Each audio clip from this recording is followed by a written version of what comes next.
গতদিন আমরা আহ, যেটা পড়ছিলাম সেটা হচ্ছে যে ওয়েভলেন্থ এবং ফ্রিকোয়েন্সি। কার ওয়েভলেন্থ এবং ফ্রিকোয়েন্সি অ্যাটমের বা আলোর, নির্গত আলোর, অ্যাকচুয়ালি ফোটনের, অ্যাটম না ফোটনের কেন এনার্জি বা হয় যখন হইতেছে আমরা পড়ছিলাম যে যখন আমাদের উপরের শক্তি স্তর থেকে নিচের শক্তি স্তরে একটা ইলেকট্রন আসে তখন কি হয়, আমার আলো নিঃসৃত হয় বা এমিট হয়। ঠিক আছে, আসলে আলো নিঃসৃত না, আসলে উপর থেকে নিচে আসতে হলে আমাকে শক্তি ছেড়ে দিতে হয়, সেই শক্তিটা আলোক শক্তি হিসেবে নির্গত হয়, সেই শক্তিটা আলোক শক্তি হিসেবে নির্গত হয়। তো আমরা তার জন্য পড়ছিলাম হইতেছে ডেল্টা ই ইকুয়াল টু হইতেছে আমার H C divided by lambda, এবং আমরা আর একটা পড়ছিলাম যে ডেল্টা ই ইকুয়াল টু হইতেছে আমার এইচ ইন্টু এফ। এই দুটো সূত্র আমরা হচ্ছে এর আগের দিন দেখছিলাম। আমরা একটা সূত্র পড়তে চাই, সেটা হইতেছে যে আমার কক্ষপথের এনার্জি সম্পর্কে। কক্ষপথের এনার্জি মানে আমার একটি ইলেকট্রন সে প্রথম কক্ষপথে আছে, সেই প্রথম কক্ষপথে থাকা অবস্থাতে তার শক্তিটা কত, কিংবা দ্বিতীয় কক্ষপথে থাকা অবস্থাতে তার শক্তিটা কত, কিন্তু তৃতীয় কক্ষপথে থাকা অবস্থাতে তার শক্তিটা কত, এটা হচ্ছে আমরা জানতে চাই। এবং শুধুমাত্র শক্তিও না, আমরা জানতে চাই যে প্রথম কক্ষপথের ব্যাসার্ধ R1 কত, কিংবা দ্বিতীয় কক্ষপথ কিংবা তৃতীয় কক্ষপথ কিংবা এরকম অনেকগুলো কক্ষপথ থাকলে তাদের ব্যাসার্ধটা কত সেটা আমরা জানতে চাই। তো সেটার জন্যই আমরা হচ্ছে আজকের আমরা একটু কিছু পড়াশোনা করব। ঠিক আছে, তো আমি মনে করলাম যে আমরা গতদিন যখন পড়ছি তখন আমরা হইতেছে একটা বোরের বোরের একটা আমরা স্বীকার্য পড়ছিলাম, সরি বোরের একটা স্বীকার্য আমরা পড়ছিলাম, যে সেখানে বলা ছিল যে আমার অ্যাঙ্গুলার মোমেন্টাম এটা হচ্ছে আমার h/2 পাই এর ইন্টিজারের multiple, is the multiplication of h/2 pi with a integer. ঠিক আছে, এটা হচ্ছে আমার অ্যাঙ্গুলার মোমেন্টাম বা কৌণিক ভরবেগ, সেটি ছিল আমার h/2 পাই এর একটা ইন্টিজারের গুণফল। এন এর মান 1 2 3 4 যে কোনো কিছু হতে পারে। তাহলে সেক্ষেত্রে আমরা এখানে বলছিলাম যে অ্যাঙ্গুলার মোমেন্টাম হচ্ছে কি আমার M into V into R equal to হইতেছে এন h/2 পাই। আমি বলে দিই একটা কথা, সেটা হইতেছে যে এই যে প্রমাণটা আমি লেখাচ্ছি, মানে এখন যেটা আমি লিখতেছি আর কি, এটা হইতেছে ওই স্লাইডেও হয়তো পাওয়া যাবে, এখানে হয়তো আমি একটু বিস্তৃত করে লিখবো এরকম টাইপের। The angular momentum mvr equal to this mh/2 পাই, এটা হচ্ছে আমরা পড়ে আসছি। ওকে,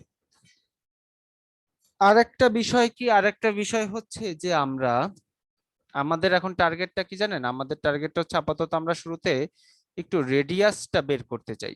ঠিক আছে, রেডিয়াস নিয়ে একটু চিন্তিত, পরে আমরা এনার্জিটা বের করব। আমরা এখানে লিখছি না, আমরা এনার্জিও আবার রেডিয়াসও দুটাই বের করব, তা আপাতত আমরা শুরুতে রেডিয়াস নিয়ে একটু চিন্তা করতে চাই। ওকে, আচ্ছা, তো এটা তো গেল আমার অ্যাঙ্গুলার মোমেন্টাম থেকে আমরা এটা পেলাম যে mvr ইকুয়াল টু nh/2 পাই। এখন আমরা গতদিন একটা কথা পড়ে আসছিলাম, সেটা হইতেছে যে ইলেকট্রন গুলো বৃত্তাকার কক্ষপথে কিভাবে ঘুরে। এটা যদি বৃত্তাকার কক্ষপথ হয় তাহলে ইলেকট্রন গুলো এর মধ্যে থেকে কিভাবে ঘুরে। এটা যদি আমার নিউক্লিয়াস হয় তাহলে আমি বলছিলাম যে আমরা জানি বৃত্তাকার কক্ষপথে ঘুরতে তার একটা সেন্ট্রিফিউগাল ফোর্সের দরকার হয়।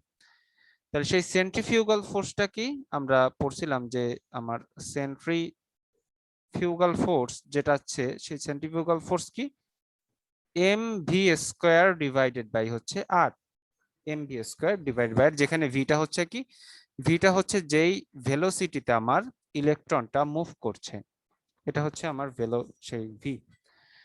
আর এমটা কি, এমটা হচ্ছে ইলেকট্রনের ভর, যে ইলেকট্রন সেই ইলেকট্রনের ভর, আর আরটা হচ্ছে ওই কক্ষপথের ব্যাসার্ধ। যদি 1 নম্বর কক্ষপথে 1 নম্বর, 2 নম্বর কক্ষপথ হলে 2 নম্বর। এবং এই বৃত্তাকার পথে ঘূর্ণনের জন্য এই কেন্দ্রমুখী বল বা সেন্ট্রিফিউগাল ফোর্সটা সে কোথা থেকে পায়? সে এই বলটা পায় নিউক্লিয়াসটা ইলেকট্রনকে যে বলে আকর্ষণ করে সেই বল থেকে। তার মানে এই নিউক্লিয়াসটার একটা চার্জ আছে, তাহলে আমরা আমরা একটা নিউট্রাল যদি পরমাণু ধরি তাহলে তার যত সংখ্যক পজিটিভ চার্জ আছে ঠিক তত সংখ্যক নেগেটিভ চার্জ আছে। তাহলে আমরা মনে করলাম এটাও ই এটাও ই, যেহেতু পজিটিভ আর নেগেটিভ কি সেম হতে হবে। ওকে, তো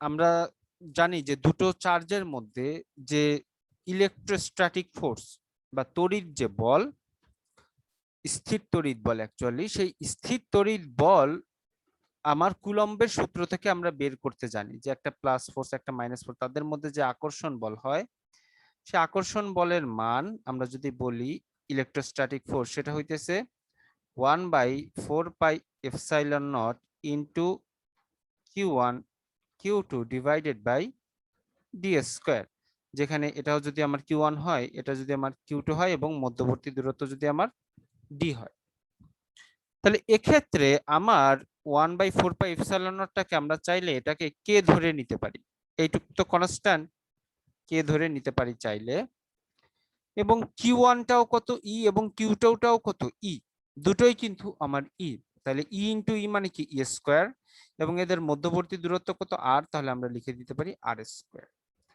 তাহলে আমার ইলেকট্রোস্ট্যাটিক ফোর্সটা হচ্ছে K into E square by R square, ঠিক আছে। তাহলে আমরা লিখে দিতে পারি এখানে যে ইলেকট্রোস্ট্যাটিক ফোর্স সেটা ইকুয়াল টু হইতেছে আমার K into E square divided by R square. এখন বিষয়টা হচ্ছে যে আমরা এটা জানি যে আমার এই দুটো বলের মান কি হতে হবে, সমান হতে হবে, কারণ ইলেকট্রোস্ট্যাটিক ফোর্স বা এই স্থির তড়িৎ যে বলটা, সেই বলটাকেই ইলেকট্রন কেন্দ্রমুখী বলে পরিণত করে বৃত্তাকার পথে ঘুরতে থাকে, ঠিক আছে। তার মানে যতটুকু ইলেকট্রোস্ট্যাটিক ফোর্স সেটুকুই কেন্দ্রমুখী বলে পরিণত হয়ে বৃত্তাকার পথে ইলেকট্রনটা ঘুরতে পারে। তাহলে আমরা বলতে পারি এই দুটো বলের মান সমান। তাহলে M V square by R equal to আমরা বলতে পারি K E square divided by হচ্ছে আমার আর স্কোয়ার। ওকে, আচ্ছা বোঝা গেছে। আচ্ছা, তাহলে আমরা এখান থেকে আবার লিখতে পারি যে এম ভি স্কোয়ার শুধুমাত্র M V square equal to হচ্ছে আমার K E square divided by হচ্ছে আর, আমি দুপাশ থেকে যদি আর কেটে দিলে এই পাশ থেকে তো আর চলে গেল আর এই পাশ থেকে একটা আর থাকবে, ঠিক আছে, এই হচ্ছে বিষয়। আচ্ছা, তো এখন আমরা আরেকটু এখানে একটা সমীকরণ দিই, এটাকে আমরা প্রথমটাকে আমরা সমীকরণ দিলাম 1, এখানে কিন্তু আমরা দুটো সমীকরণ নিছি, এটাকে আমি সমীকরণ নাম্বার দিলাম 2। ওকে, আচ্ছা, এখন আমাদের যেটা করতে হবে সেটা হচ্ছে যে এই 1 আর 2 নাম্বার সমীকরণটাকে যদি আমরা একটু দেখতে চাই, আমরা যদি একটু 1 নাম্বার সমীকরণের দিকে তাকাই, আমরা এটাকে একটু পরে 1 নাম্বার দিই, একটু আমরা মডিফিকেশন করে নিই, আমরা এটাকে দুই পাশে যদি একটু স্কোয়ার করি তাহলে আসবে M square V square R square equal to N square H square divided by 4 pi square, মানে আমি সব পূর্ণটাকে স্কোয়ার করলাম। এবার আমরা একটু 1 নাম্বার দিই, এবার আমরা একটু 1 নাম্বার চাইলে তাকে দিতে পারি। ওকে, এখন আমরা যেটা করতে পারি সেটা হচ্ছে যে আমরা যদি এই 1 থেকে 2টাকে ভাগ করে দিই, 1/2 করি, আমরা যদি এখন একটু এক পাশে 1/2 করি তাহলে কি হবে,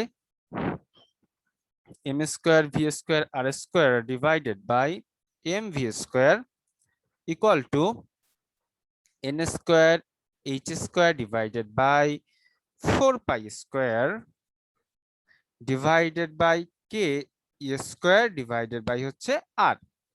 ওকে, আচ্ছা, আমরা একটু ওপাশে চলে যাই।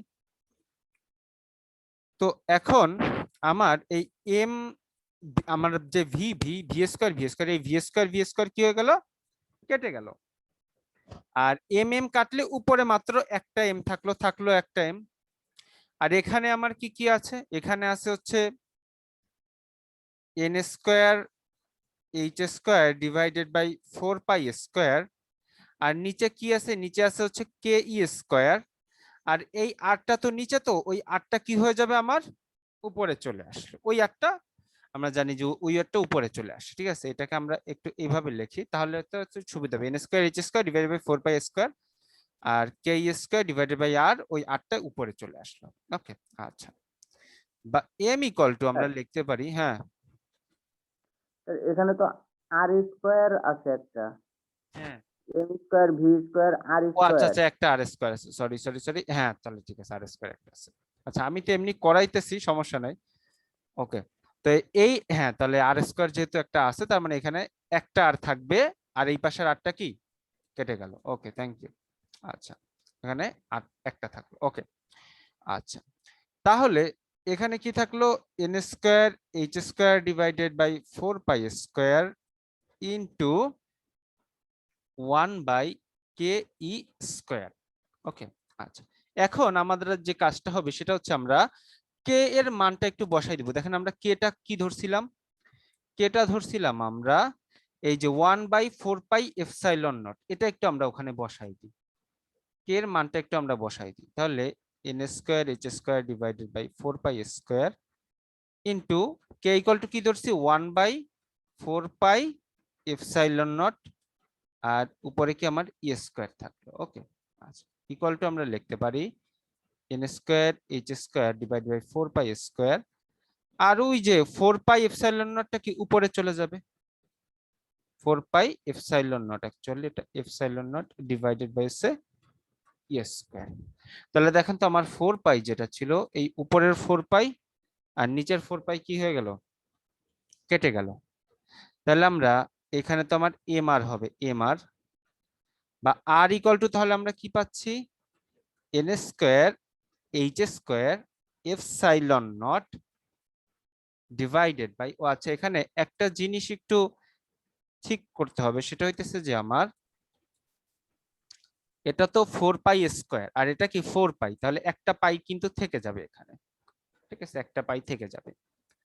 আচ্ছা, তাহলে এন স্কোয়ার ঠিক আছে, এইচ স্কোয়ার ঠিক আছে, এপসাইলন নট স্কোয়ার ঠিক আছে, এখানে পাই ই স্কোয়ার, আর এমটা তো এখানে, এমটা নিচে চলে আসবে, তাহলে আমরা বলতে পারি পাই থাকবে, এম থাকবে, ই স্কোয়ার থাকবে। বোঝা গেছে? তাহলে এটাই হচ্ছে আসলে সূত্র, যে আর ইকুয়াল টু হইতেছে N square H square epsilon not divided by pi M E square. আচ্ছা, এখানেও যদি আমরা একটু খেয়াল করি, এই যে আমাদের এখান থেকে আমরা দেখতে পাচ্ছি R equal to N square H square epsilon not divided by pi M E square. ঠিক আছে, ওকে। এখানে আমাদের বিভিন্ন যে নোটেশন আমরা দিয়েছি, প্যারামিটার গুলো ভ্যালু গুলো আমাদেরকে জানা দরকার। মজার বিষয়টা হচ্ছে এখানে এন বাদে বাকি সব কয়টার প্যারামিটার আমার জানা, বাকি সব কয়টার প্যারামিটার। এইচ এর মান হচ্ছে 6.634 into 10 to the power minus 34, 10 to the power minus 34। Epsilon not হচ্ছে আমার 8.854 into 10 to the power minus 12। পাই এর মান জানি, ইলেকট্রনের একটি ইলেকট্রনের ভর হচ্ছে 9.1 into 10 to the power minus 31 KG, এবং চার্জ ই এর মান হচ্ছে 1.6 into 10 to the power minus 19। এই হচ্ছে আমার, তার মানে এইখানে কিন্তু সব টুকের মান আপনার জানা। তাহলে আপনি লিখতে পারেন যে আর ইকুয়াল টু, লিখতে পারেন আপনি এন স্কোয়ার, এইটুকরে আমরা কনস্ট্যান্ট হিসেবে ধরি হচ্ছে এ নট। ঠিক আছে, এ নট এটার কনস্ট্যান্ট হিসেবে আমরা ধরে থাকি, এবং এইটাকে যদি আপনি সবকিছু যদি H square epsilon nought divide pi M square এটা যদি করেন, তাহলে এই এ নট এর মান যেটা পাবেন এটা কিন্তু সবসময় কনস্ট্যান্ট থাকবে, এবং এই মানটা খুব সম্ভবত 5.3 into 10 to the power minus 11, 2 অথবা 3, 5.2 maybe into 10 to the power minus 11 metre. আমরা একটু পর দেখবো স্লাইডে, যে আবার দেখবে অরিজিনালটা কি। ওকে, বা 10 টু দি পাওয়ার মাইনাস 11 এটা শিওর। এখন বিষয়টা হচ্ছে যে এই মানটা যদি আপনি জানেন তাহলে সুবিধাটা কি, সুবিধাটা হচ্ছে এখানে আমরা আর এনটা লিখি, এই জন্য লিখি। যদি আমি বললাম যে 1 নাম্বার কক্ষপথের ব্যাসার্ধ কত, তাহলে এন এর জায়গায় কত 1, আর এই মানটা বসে যাবে জাস্ট গুণ হিসেবে। বললাম যে 2 নাম্বার কক্ষপথের ব্যাসার্ধ কত, তাহলে এন এর জায়গায় 2 বসায় এই মানটা বসে যাবে। বোঝা গেছে? তাহলে খুব সহজ হয়ে গেল বিষয়টা। ঠিক আছে, তাহলে বিষয়টা খুব সহজ হয়ে যাবে। ঠিক আছে, আর যদি না, এটা যদি না মুখস্থ করে রাখেন তাহলে হইতেছে আসলে সম্পূর্ণটা আবার এই সূত্র দিয়ে বের করা লাগবে। এখন বিষয়টা হচ্ছে যে এই সূত্র দিয়ে যদি আপনারা বের করতে চান, মনে করেন যে এইটার স্কোয়ার দিলে তখন দেখবেন যে মানগুলো আসবে জিরো, মানগুলো আসবে জিরো। এখানে যেটা করতে হবে সেটা হচ্ছে, একটু খেয়াল করে শোনেন এখানে কি কি আছে, H square epsilon naught E square pi M, এইভাবে করতে হবে। মানে শুরুতে H square by E square দিলেন H square by E square, তার একটা মান বের করলেন, তার সাথে হচ্ছে epsilon not divided by pi into M গুণ দিবেন, না হলে মান জিরো আসবে। কারণ মানে যেটা হবে সেটা হচ্ছে 10⁻⁻100 এর চাইতে যদি বেশি হয়ে যায় মান, তাহলে সেটা জিরো দেখায় আমাদের ক্যালকুলেটর গুলোতে। এই জন্য ওটা না ওটা এখন হয়তো আপনারা বুঝবেন না, বাট বিষয়টা হচ্ছে যে যেটা করতে হবে, এই মানটা যদি বের করতে চান নিজেরা একটু করার জন্য, তাহলে এই এইচ স্কোয়ার বাই ই স্কোয়ারটা আপনারা শুরুতে করবেন, তার একটা ভ্যালু বের হবে। মানে এই এইচ আর এই ই কোনটা, সরি এটা তো এপসাইলন, ই হচ্ছে এই যে এটা, এটার দুইটার তো স্কোয়ার আছে, এই দুইটা আগে স্কোয়ার আগে আগে একটা মান বের করবেন, মান বের করে তার সাথে গুণ দিবেন হইতেছে এই মানটা। ঠিক আছে, তাহলে দেখবেন যে এই 5.2 বা এরকম, আমরা দেখবো স্লাইডে একটু পর, এই ভ্যালুটা হচ্ছে বের হয়েছে। তাহলে এটা হচ্ছে আমরা কিসের মান বের করলাম, এটা হচ্ছে আমরা রেডিয়াসের মানটা বের করলাম, রেডিয়াসের মানটা আমরা বের করলাম। ঠিক আছে, আমাদের এখন এনার্জি বের করা লাগবে। আমরা চাইলে ভেলোসিটিটাও একটু বের করতে পারবো, যদি ভেলোসিটিটাও যদি চাই তাহলে বের করতে পারবো। ঠিক আছে, ভেলোসিটিটা আমরা এই সমীকরণের মাধ্যমেও চাইলে বের করতে পারি। হ্যাঁ, আপনার যদি রেডিয়াস জানা থাকে, দেখেন বাকি সবকিছু জানা। আপনার যদি আপনাকে বললো যে দ্বিতীয় কক্ষপথের ইলেকট্রনের বেগ কত, আপনাকে দ্বিতীয় কক্ষপথে ইলেকট্রনের বেগ বের করতে বলো, তাহলে দেখেন এই যে সমীকরণটা আপনারা দেখতে পাচ্ছেন, এই সমীকরণে ভি আছে, বেগ আছে, রেডিয়াস আছে। তার মানে বিষয়টা হচ্ছে আপনি এন এর মান জানেন 2, এইচ এর মান জানেন 4 তো বোঝাই যাচ্ছে, পাই বোঝাই যাচ্ছে, এম জানা। তার মানে আপনি যদি আর এর মানটা বের করতে পারেন ওই ইকুয়েশন দিয়ে, তাহলে আপনি কিন্তু ভি এর মানটা খুব ইজিলি বের করতে পারবেন। আমি জাস্ট বললাম যে আপনি কিন্তু চাইলে, আপনি যেহেতু এখন আর এর মান জেনে গেছেন, আর এর মানের সমীকরণ জানেন, তাহলে যে কোনো কক্ষপথের ব্যাসার্ধ এবং ওই কক্ষপথে ইলেকট্রনের যে বেগ, এই বেগের মানটাও কিন্তু আপনি চাইলে খুব ইজিলি বের করে ফেলতে পারবেন। আমি কি ব্যাপারটা বুঝাইতে পারছি? সো আর এর মান যদি জানা যায়, তাহলে এই যে 1 নাম্বার সমীকরণ, এই সমীকরণের মাধ্যমে কিন্তু ইলেকট্রনের ভেলোসিটি বা বেগের মানটাও চাইলেই বের করা যাবে। ওকে, আচ্ছা, এখন আমরা একটু এনার্জি এর দিকে আসি। এনার্জি, ঠিক আছে, ইলেকট্রনের যে এনার্জি, সেই এনার্জি এর দিকে আমরা আসব। এনার্জি না বলে আমরা একটা কথা বলি, সেটা হচ্ছে total energy. Total energy equal to হচ্ছে আমার পটেনশিয়াল এনার্জি প্লাস হচ্ছে আমার কাইনেমেটিক এনার্জি। এভাবে আপনার, আমি কিন্তু এখানে লিখে দিচ্ছি, আপনারা খাতায় এভাবে সুন্দর করে লিখবেন। এগুলো ইসেও লেখা আছে, স্লাইডেও আছে, বাট স্লাইডেরটা কপি করলে তো বোঝাই যাবে। ওকে, তো টোটাল এনার্জি এটা হচ্ছে কি, পটেনশিয়াল এনার্জি এবং কাইনেমেটিক এনার্জি। পটেনশিয়াল এনার্জিটা কোথা থেকে আসে আর কাইনেমেটিক এনার্জিটা কোথা থেকে আসে সেটা আমরা একটু বোঝার চেষ্টা করব। পটেনশিয়াল এনার্জিটা আসে হচ্ছে নিউক্লিয়াস ইলেকট্রনটাকে যেভাবে আটকায় ধরে রাখে, ওটা হচ্ছে পটেনশিয়াল এনার্জি। নিউক্লিয়াস ইলেকট্রনটাকে যেভাবে আটকায় ধরে রাখে, যে বদ্ধ করে ধরে রাখে, আমরা বলছিলাম যে মাইনাস, গতদিন আমরা এনার্জির আগে মাইনাস দেখছিলাম। এই মাইনাসটা বলতে বোঝায় যে ইলেকট্রনটাকে আটকায় যে ধরে রাখে নিউক্লিয়াস, সেটা হচ্ছে পটেনশিয়াল এনার্জি। আর কাইনেমেটিক এনার্জি হচ্ছে কি, ইলেকট্রনের যে বেগ, ইলেকট্রনের যে ঘূর্ণন বেগ, ইলেকট্রন তো একটা বেগে ঘুরতেছে, তাহলে ওই বেগের জন্য যে এনার্জিটা হয়, আমরা এটাকে বলতাম স্থিতিশক্তি, আর এটাকে বলতাম গতিশক্তি, কাইনেমেটিক এনার্জি। ঠিক আছে, কাইনেমেটিক এনার্জি আবার আমরা সমান কি লিখতাম, হাফ কি লিখতাম বলেন তো, এমভি স্কয়ার। খেয়াল আছে এটা? কাইনেমেটিক এনার্জি সমান আমরা লিখতাম আবার হাফ এম ভি স্কয়ার। ওকে, আচ্ছা। তো এই হচ্ছে আমার তাহলে এই পটেনশিয়াল এনার্জি আর কাইনেমেটিক এনার্জির যে যোগফল সেটি কিন্তু আমার কি তাহলে টোটাল এনার্জি, একটা ইলেকট্রনের একটা কক্ষপথে টোটাল এনার্জি হচ্ছে এই দুটোর যোগফল। এখন পটেনশিয়াল এনার্জিটা কি হবে? মাইনাস হবে। কেন মাইনাস হবে? কারণ হচ্ছে ওইটা হইতেছে ইলেকট্রনের আকর্ষণ থেকে ওই এনার্জিটা বেসিক্যালি আসে। তো সেই জন্য এটা কি হবে? এটা হইতেছে আমার নেগেটিভ একটা ভ্যালু হবে। এখন তাহলে ইলেকট্রনের আকর্ষণটা কোনটা একটু কি খেয়াল আছে? এই যে ইলেকট্রোস্ট্যাটিক যে ফোর্স আমরা পড়ে আসছি সেটাই তো ইলেকট্রনের আকর্ষণ বল ছিল, তাই না? সেই কারণ কি দুটো কি বলা যায় কণা, দুটো চার্জযুক্ত কণা পরস্পর দূরে থাকলে তারা যে বলে আকর্ষণ করে সেটাকে আমরা কুলম্বের সূত্র দ্বারা প্রকাশ করি, এবং সেই সেটাকেই কিন্তু সে কি করছিল? সেটাকেই সে হইতেছে সেন্ট্রিফিউগাল ফোর্স বা এটাকে কি বল কেন্দ্রমুখী বলে পরিণত করছিল। তাহলে ইলেকট্রনটাকে নিউক্লিয়াস যে বলে আকর্ষণ করে সেটা কি? সেটা কিন্তু ওই ইলেকট্রোস্ট্যাটিক ফোর্স, সেটাই। সেটাই হচ্ছে তার ভিতরে শক্তি হিসেবে জমা থাকবে, ঠিক আছে? ওকে, তাহলে টোটাল এনার্জি যে পটেনশিয়াল এনার্জি সেটা আমরা এভাবে দিব মাইনাস মাইনাস আমার 1 বাই আমার এনার্জিটা কি ছিল দেখেন তো, 1/4πε0 into Q1 Q2 divided by D square.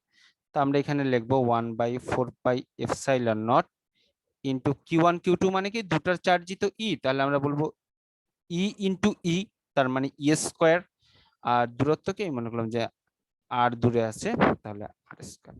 তাহলে এই হচ্ছে কিন্তু আমার যেটা গেল যে এখানে যদি আমরা একটু সুন্দরভাবে লিখি 1/4πε0 into E square by R square, এটাই কিন্তু আমার এনার্জি। ওকে, এটা কি আমার পটেনশিয়াল এনার্জি গেল।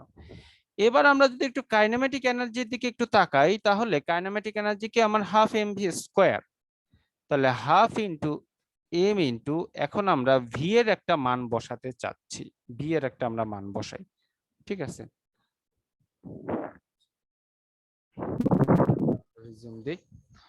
আচ্ছা, তাহলে আমাদের কোথায় আগাচ্ছিলাম? হ্যাঁ, আমাদের এখন ভি এর দিকে আগাতে হবে। তো ভি এর দিকে যদি আমরা একটা আগাতে চাই, আমরা ভি এর যদি একটা মান দেখতে চাই, তাহলে আমরা কি করতে পারি? আমরা এখান থেকে দেখতে পাচ্ছি যে M V square equal to কি K E square divided by R. এখান থেকে আমরা একটু ভি এর মানটা দেখবো। এখান থেকে আমরা দেখতে পাচ্ছি ভি স্কোয়ার ইকুয়াল টু আমি কি লিখতে পারি?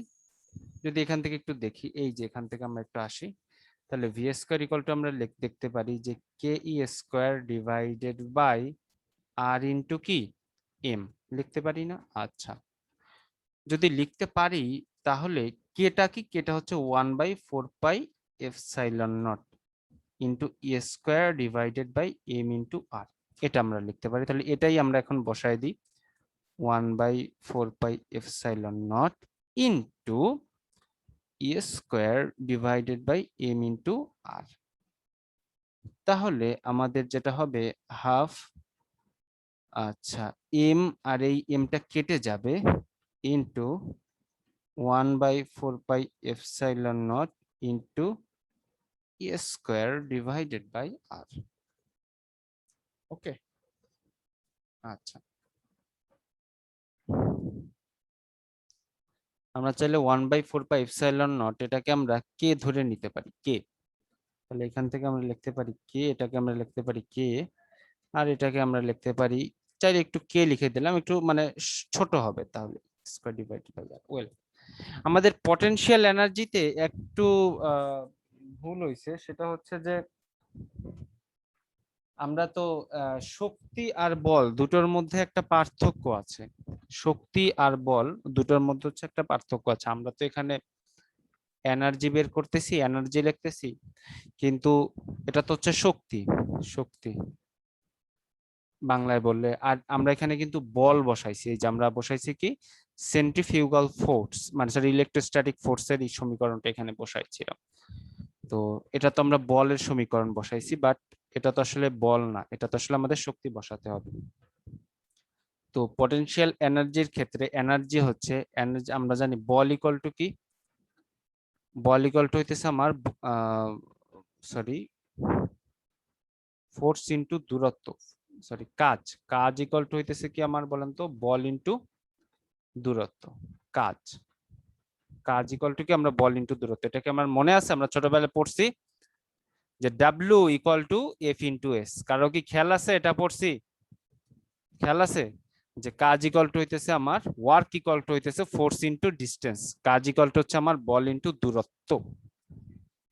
তো আমরা যেটা বসাইছি দেখেন, বোঝার চেষ্টা করেন, আমরা যেটা বসাইছি সেটা হচ্ছে কি বল বসাইছি, বল, কিন্তু বল তো হবে না, হবে কি আমার শক্তি।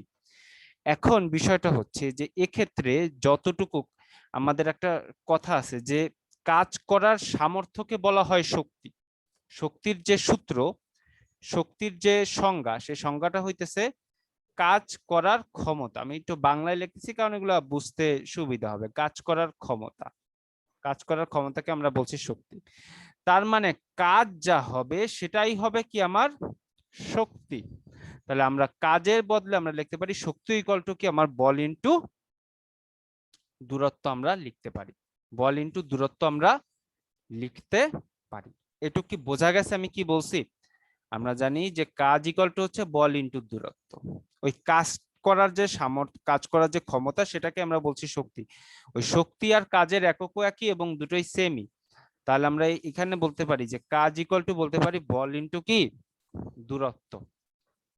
ঠিক আছে, আচ্ছা তাহলে একটু দেখেন, তাহলে আমাদের কি লাগবে, কাজ, কাজ ইকুয়াল টু কি বল ইনটু দূরত্ব। এই জিনিসগুলো কিন্তু স্লাইডে কোথাও থাকবে না।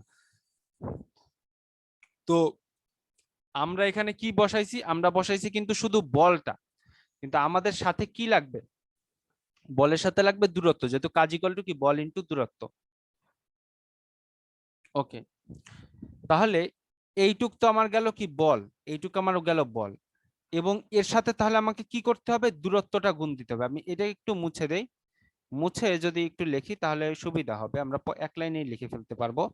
সেটা হচ্ছে যে আমার কাজ ইনটু হচ্ছে দূরত্ব, দূরত্বটা কি নিউক্লিয়াস এবং ইলেকট্রনের মধ্যবর্তী দূরত্ব, যেটা হচ্ছে কি আর, এবং শক্তিটা কি, শক্তিটা হচ্ছে ইলেকট্রোস্ট্যাটিক ফোর্স, এবং সেটা হচ্ছে 1/4 pi epsilon not into E square divided by R square into কি আমার আর।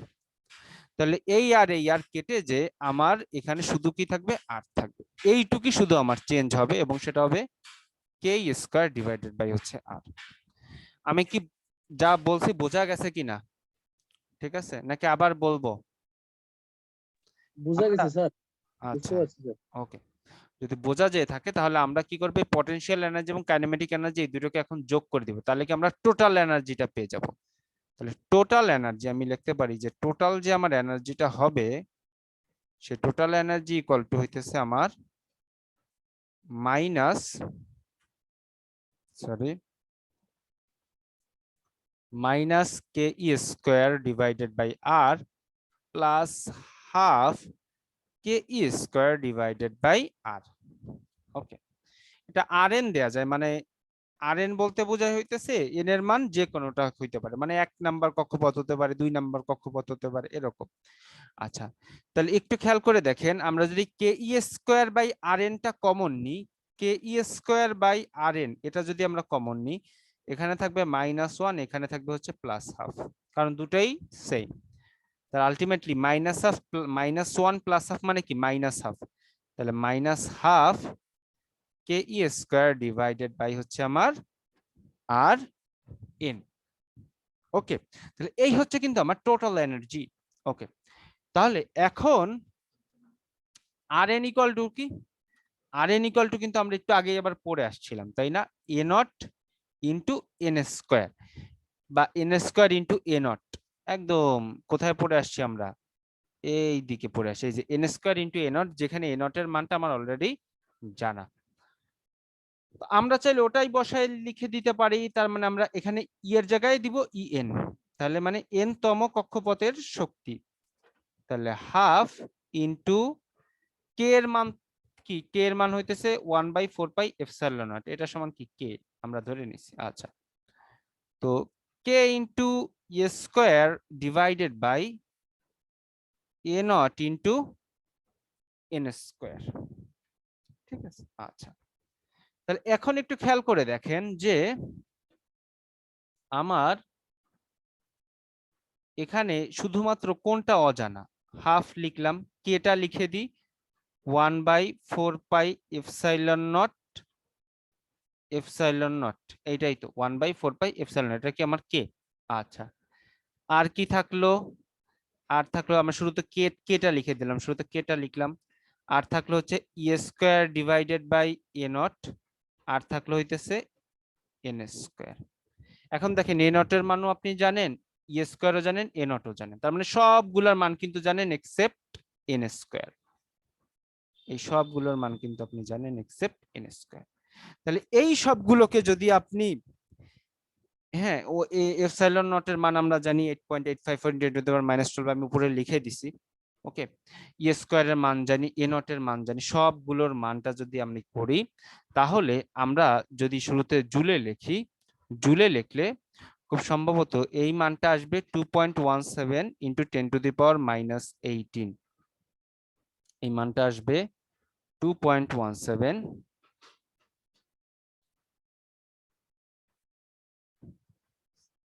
এত জুল ডিভাইডেড বাই হচ্ছে এন স্কোয়ার, সামনে কিন্তু একটা মাইনাস থাকবেই। ওকে, আচ্ছা, তাহলে এখন আমরা এটাকে কি চাই, আমরা হইতেছে এই মানটা তো ছোট, আমরা এটাকে একটু ইলেকট্রন ভোল্টে লিখি। আমরা জানি কতদিন আমি দেখাইছি যে 1 electron volt equal to 1.6 into 10⁻⁻19 joule. আমরা জানি যে আমাদের অঙ্ক করার জন্য সবসময় আমরা জুলে নিয়ে যাবো, আমরা যদি ইলেকট্রন ভোল্টেও থাকে তাহলে আমরা কি করব, জুলে নিয়ে যাব।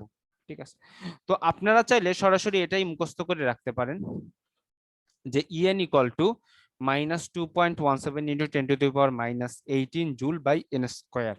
তাহলে দেখেন আপনি যদি এন এর মান 1 বসান তাহলে এনার্জি পেয়ে যাচ্ছেন, 2 বসান তাও এনার্জি পেয়ে যাচ্ছেন, যা বসান আপনি কিন্তু ইজিলি এনার্জি পেয়ে যাচ্ছেন। এখন কথা হচ্ছে আপনি যদি জুলে না নিয়ে এটাকে ইলেকট্রন ভোল্টে আনতে চান, তাহলে আমরা বলবো যে 1.6 ইন্টু 10⁻⁻19 এত জুল সমান হইতেছে 1 ইলেকট্রন ভোল্ট। সুতরাং 1 জুল সমান হইতেছে 1/1.6 ইন্টু 10⁻⁻19 ইলেকট্রন ভোল্ট। সুতরাং 2.17 ইন্টু 10⁻⁻18 ইকুয়াল টু ওই যে 2.17 into 10⁻⁻18 divided by 1.6 into 10⁻⁻19 electron volt, এবং এই মানটা আসবে হচ্ছে 13.6 ইলেকট্রন ভোল্ট। তার মানে আপনি যদি ইলেকট্রন ভোল্টে লিখতে চান তাহলে এটাকে -13.6 electron volt divided by N square এভাবেও লিখতে পারেন। এবং আমরা এটা কিন্তু গতদিন হচ্ছে দেখাইছিলাম, যদি আপনাদের খেয়াল থেকে থাকে, আমি বলছিলাম যে এনার্জি ইকুয়াল টু হইতেছে -13.6 ইলেকট্রন ভোল্ট ডিভাইডেড বাই হচ্ছে এন স্কোয়ার, এবং এর মাধ্যমে আমরা হচ্ছে যে কোনো একটা কক্ষপথের এনার্জি বের করতে পারবো। যে কোনো কক্ষপথের, আমাকে যদি বলে এন তম কক্ষপথের, মানে আমার যদি বলে 2 নাম্বার বা 3 নাম্বার কক্ষপথ, তাহলে আমি এন এর মান কত বসাবো 3। যদি বলে 4 নাম্বার কক্ষপথ, এন এর মান কত বসাবো 4। ঠিক আছে, ঠিক একইভাবে আমাকে যদি 4 নাম্বার কক্ষপথের ব্যাসার্ধ বের করতে বলে, আমি পারবো না। আমাদের এই যেখানে ইকুয়েশন আমরা দেখে আসছি, আমরা এখানে 4 বসাই দিব। আমাকে যদি 4 নাম্বার কক্ষপথের ভেলোসিটি বের করতে বলে, আমার সবকিছু পারা অলরেডি উচিত। ঠিক আছে, তো এই হচ্ছে আমার এখানে যদি মানে বোর্ডের পড়ানো এখানেই শেষ। আমরা একটু স্লাইডে যাব এখন। এখানে এই যে দেখতে পাচ্ছেন যে এ নটের মানটা এরা বের করছে, এবং সেটা হচ্ছে 5.31 ইন্টু 10⁻11 মিটার। ঠিক আছে, আপনারা যদি করেন। আচ্ছা, এরপর এখানে এই যে আমরা দেখছি যে একটা হচ্ছে পটেনশিয়াল এনার্জি আর একটা হইতেছে kinematic energy. Potential energy, kinematic energy, এই দুটো হইতেছে এভাবে দেখাইছে, ওরা প্রমাণ করে দেখাইছে, এবং প্রমাণটা লাস্টে হচ্ছে এরকম, আমরা যেটা দেখাইছি ওটা দেখালেও হবে। এই যে লাস্টে আলটিমেটলি বের হয়েছে হচ্ছে En equal to -13.6 divided by N square, এত ইলেকট্রন ভোল্ট। আমি বলছি যে আপনি যদি চান, আপনার মনে চায় যে আপনি জুলে রাখবেন, তাহলে এই যে জুলেই রেখে দিতে পারেন। এই যে জুলকে আবার 1 পয়েন্ট এত দিয়ে ভাগ করে ইলেকট্রন ভোল্টে নিয়ে আসছে আর কি। So if you want you can keep it on joule. ঠিক আছে, ওটা জুলে রাখলেও সমস্যা নেই। আচ্ছা, তো এখানে হইতেছে লাস্টে দেখাইছে যে প্রথম কক্ষপথের আমার যে এনার্জি, দ্বিতীয় কক্ষপথের এনার্জি, তৃতীয় কক্ষপথের, এবং এটা আমরা গতদিন দেখছি, তাই না? গতদিন দেখছি না, খেয়াল আছে কারো? যে আমি বলছিলাম যে যদি অনেক বেশি অনেক দূরে যায়, মানে অনেক দূরে থাকে কক্ষপথ, দ্যাট ইজ অসীমে থাকে, সেক্ষেত্রে আমার এনার্জিটা 0 হয়ে যাবে। ঠিক আছে, ওকে। আমরা দুই একটা আমরা মেবি এই এক্সাম্পলটাও দেখছি, এক্সাম্পলটা কতদিন দেখছি, এটাও দেখছি কতদিন। আমরা হচ্ছে আজকে এক্সাম্পল 3টা দেখব। এক্সাম্পল 3টা আমরা এখানেই সলভ করব, এইখানেই সলভ করি, সরি।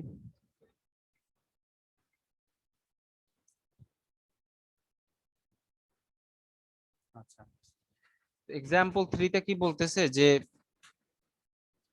একটা electron in a hydrogen atom characterized by the principal quantum number n equal to 2, আচ্ছা n equal to 2 আমার ক্যালকুলেট দ্য অরবিটাল রেডিয়াস, মানে আমার যে কক্ষপথের ব্যাসার্ধ বের করতে বলছে। তো ভেরি সিম্পল, কক্ষপথের ব্যাসার্ধ হচ্ছে rn, rn ইকুয়াল টু হইতেছে n square into a not.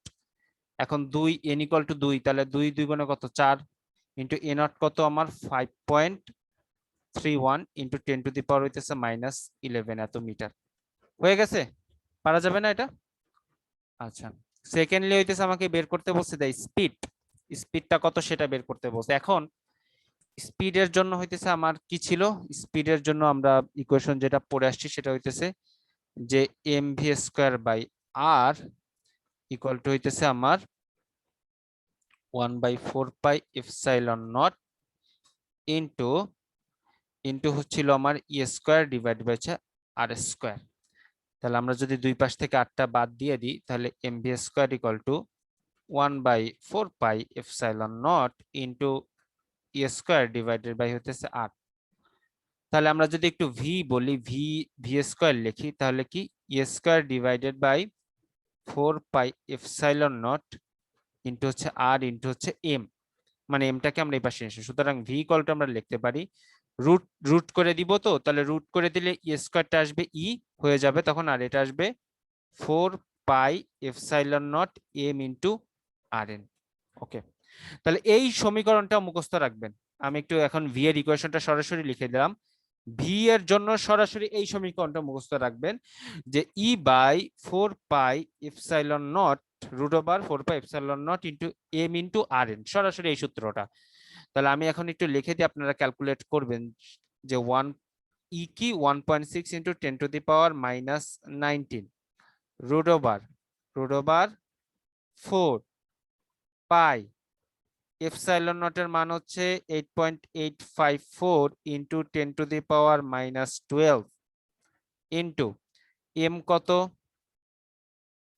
9.1 into 10 to the পাওয়ার -31, এই হচ্ছে এম, ঠিক আছে। আর আরটা কত, আরটা হইতেছে এই যে এখান দিয়ে বের করে আনছেন তাই না, এই হচ্ছে আর, এই হচ্ছে আর। তাহলে এই আরটা কি করতে হবে, এখানে বসাই দিতে হবে রুটের মধ্যে, তাহলে হইতেছে আপনারা যে ভেলোসিটি সেই ভেলোসিটি এর মানটা পেয়ে যাবেন, ঠিক আছে। এই হচ্ছে আমাদের গেল অরবিটাল রেডিয়াস এবং স্পিড, এই দুটো। এবং থার্ডলি আমাকে কি বলতে বলছে, কাইনেটিক এনার্জি কত, কাইনেটিক এনার্জি। মাইন্ড ইট, আমরা কিন্তু দুটো এনার্জি পড়ছি। এই পর্যন্ত কি বোঝা গেছে কি যায় না? ভেলোসিটি বোঝা গেছে যে কিভাবে বের করছি, কথা বলতে হবে। জি স্যার। আচ্ছা, তো এবার হচ্ছে আমরা হচ্ছে কাইনেটিক এনার্জিটা পড়বো। আমরা হচ্ছে দুইটা এনার্জি, এখানে কাইনেটিক এনার্জি আছে, আমি পরীক্ষায় তো দিলাম পটেনশিয়াল এনার্জি বের করো। আমি একটু এগুলো মুছে দিই, মুছে দিলাম এগুলো।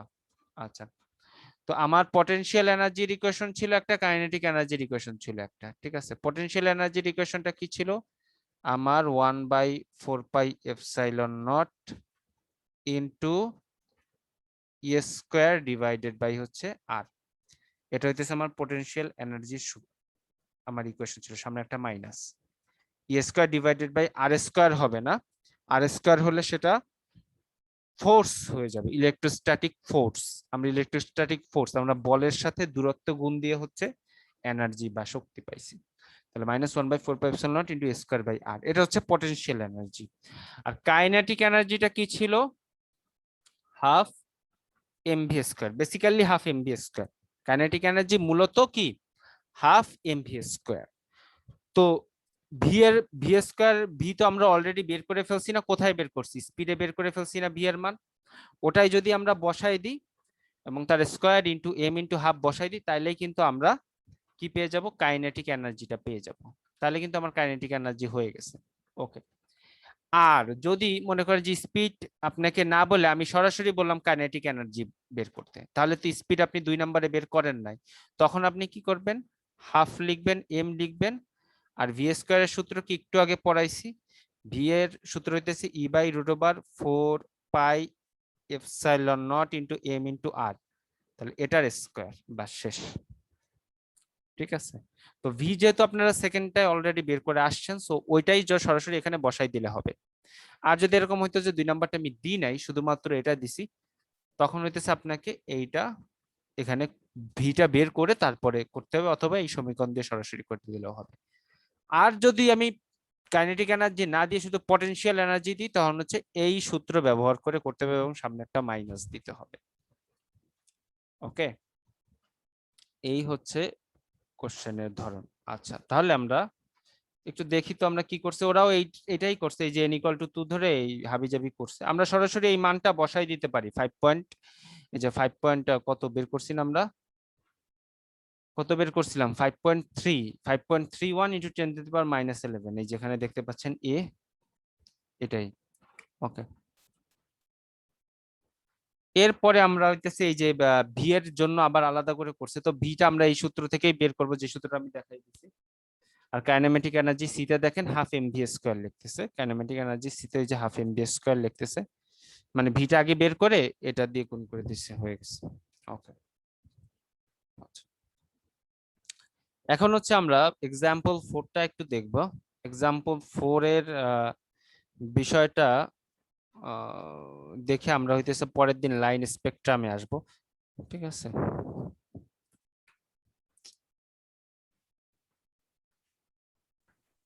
এখানে যেটা বলা হচ্ছে সেটা হচ্ছে যে একটা hydrogen atom emits radiation of wavelength, একটা হাইড্রোজেন অ্যাটম যে হইতেছে নির্গত করে, রেডিয়েশন নির্গত করে, যার ওয়েভলেন্থ তরঙ্গদৈর্ঘ্য হচ্ছে আমার কত, 221.5 মিটার। ওকে, 221.5 ন্যানোমিটার, ন্যানোমিটার মানে 10 টু দি পাওয়ার -9 মিটার। আচ্ছা, মানে দুটো বলছে, এমিট রেডিয়েশন অফ ওয়েভলেন্থ, এইটাও করে, ল্যামডা 1টাও করে, আবার ল্যামডা 2টাও করে। ওকে, when the electrons make transitions from the first excited state and second excited state respectively to the ground state, কথাটা খুব সুন্দর বলছে, যে এই দুটো আমরা তরঙ্গ দৈর্ঘ্য দেখতে পাচ্ছি, এই দুটো তরঙ্গ দৈর্ঘ্য কখন হয়, কখন হয়, যখন প্রথমটা হয়, যখন প্রথম কক্ষপথ থেকে ইলেকট্রনটা আসে, এবং আমার দ্বিতীয়টা হয় যখন সেকেন্ড এক্সাইটেড স্টেট থেকে গ্রাউন্ড স্টেটে আসে। ঠিক আছে, আসলে এই হচ্ছে বিষয়, গ্রাউন্ড স্টেটে আসে তখন হইতেছে আমার এই ঘটনাটা ঘটে। তার মানে আমার এই হচ্ছে একটা কক্ষপথ, আর এই হচ্ছে আর একটা কক্ষপথ, এখান থেকে একটা ইলেকট্রন যখন আসে, এটা মনে করলাম 1 ফার্স্ট এক্সাইটেড স্টেট, এটা হচ্ছে সেকেন্ড এক্সাইটেড স্টেট, ঠিক আছে, এটা হচ্ছে 2। তো এই 1 নাম্বার থেকে যখন আসে, আমরা জানি যে উপর থেকে যখন আসবে তখন হইতেছে তরঙ্গ, একটা আলোক রশ্মি নির্গত হবে, তখন আলোক রশ্মি λ1 নিঃসৃত হয়। আর যখন দ্বিতীয় এক্সাইটেড স্টেট থেকে গ্রাউন্ড স্টেটে আসে, তখন হইতেছে আমার এই λ2 যে তরঙ্গ দৈর্ঘ্য, সেই তরঙ্গ দৈর্ঘ্যটা নির্গত হয়। এই হচ্ছে আমার কথা। এবার আমাকে বলছে ক্যালকুলেট, বের করো the energy of the photon of each wavelength above. আমাকে বলছে যে প্রত্যেকটা ওয়েভলেন্থের জন্য এনার্জিটা কত সেটা হচ্ছে বের করো, প্রত্যেকটা ওয়েভলেন্থের জন্য। তার মানে আমার আছে কটা, দুটো, একটা ল্যামডা 1 ল্যামডা 2, তার মানে আমিও এনার্জি পাবো কত, একটা E1 আর একটা কি পাবো E2, সিম্পল। যেহেতু আমাকে ল্যামডা দেওয়া আছে, তাহলে আমি জানি এসি বাই ল্যামডা 1, যেহেতু আমাকে ল্যামডা দেওয়া আছে তাহলে এসি বাই ল্যামডা 2, এইচ এর মান জানি, সি এর মান আলোর বেগ জানি, ল্যামডা 1 ল্যামডা 2 বসাই দিব, অঙ্ক শেষ।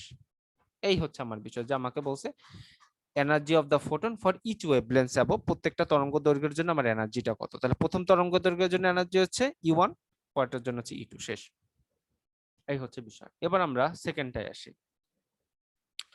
The wavelength emitted by the photon when the electron makes a transition from the second excited state to the first excited state. এবার হচ্ছে কথা, এবার হচ্ছে কথা যে যদি কিনা এরকম ঘটে যে ইলেকট্রনটা সেকেন্ড এক্সাইটেড স্টেট থেকে ফার্স্ট এক্সাইটেড স্টেটে আসছে, তখন যে ওয়েভলেন্থটা এমিট হবে সেই ওয়েভলেন্থের মানটা কত সেটা বের করো। সেই ওয়েভলেন্থের মান কত, সেই তরঙ্গ দৈর্ঘ্যটা কত সেটা বের করো। এখন আমরা গতদিন এই অঙ্ক অলরেডি করে আসছি, আমরা দেখছি যে এই হচ্ছে একটা কক্ষপথ আর এই হচ্ছে নিচের কক্ষপথ, এটার এনার্জি হচ্ছে সে E2, এটার এনার্জি হচ্ছে E1। তাহলে আমরা কি বলছি, আমরা বলছিলাম যে ডেল্টা ইকুয়াল টু কি বলেন তো, ছিল না hc/λ, এটা আমরা গতদিন পড়ছি না?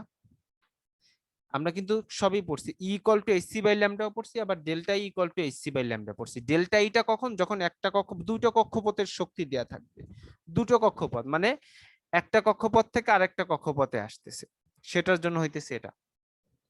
এখন কি বলছে, বলছে যে ইলেকট্রনটা দ্বিতীয় এক্সাইটেড স্টেট থেকে ফার্স্ট এক্সাইটেড স্টেটে আসে, তার মানে আমার ফাইনালটা কোনটা, ফার্স্ট এক্সাইটেড স্টেট, সেটা কত আমার E1, আর আসছে কোথা থেকে, E2 থেকে। তাহলে এই E2 E1 minus E2 equal to hc by আমরা একটা ল্যামডা পাবো। সেই ল্যামডাটাই কিন্তু আমাকে বলছে বের করতে, বলছে যে সেই ওয়েভলেন্থটাই কত। তাহলে আমরা বলেন অলরেডি E1 আর E2 টা বের করে আসছি না, কোথা থেকে বের করে আসছি, যে প্রথমটাতেই, যে E1 ইকুয়াল টু হচ্ছে hc বাই λ1 আর E2 ইকুয়াল টু হইতেছে hc বাই λ2। তার মানে E1 ও আমরা জানি, E2 টাও আমরা জানি, তাহলে এই দুটোর বিয়োগফল ইকুয়াল টু হচ্ছে hc বাই λ, সেই ল্যামডাটা আমাকে কষ্ট করে বের করতে হবে। এবং আমরা যদি একটু এখন ম্যাথের দিকে দেখি, এইখানে দেখেন প্রথমে λ1 আর λ2, E1 equal to hc by λ1, তাহলে এই E1 এর মানটা বের করছে।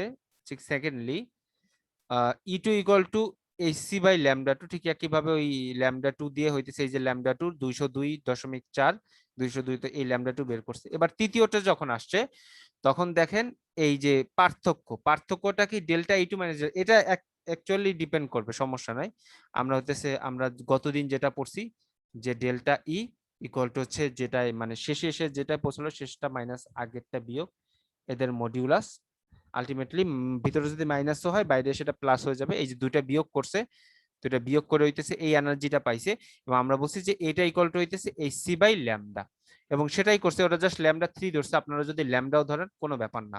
তাহলে কিন্তু E3 টা হবে কি এই দুটোর বিয়োগ, ইকুয়াল টু কি আমার h হলো c হলো ডিভাইডেড বাই λ3, সেই λ3 টাই বের করছে, আমরা যেটাকে ল্যামডা ধরছি। ওকে।